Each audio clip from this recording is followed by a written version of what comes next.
Hello guys, welcome back to this channel. In this today's tutorial, I'm going to show you how you can create ghost effect in CapCut PC.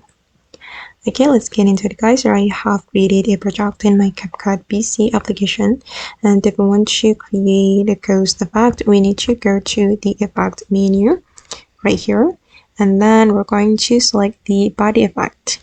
In this body effect, go to the search menu, and you have to search for the light trails effect.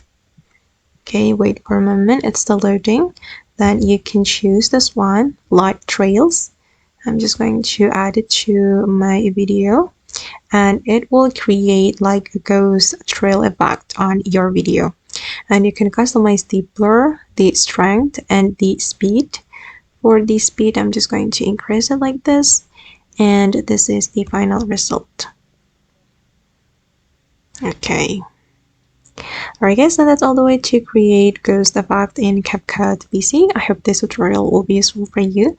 Thank you so much for watching, and see you in the next video.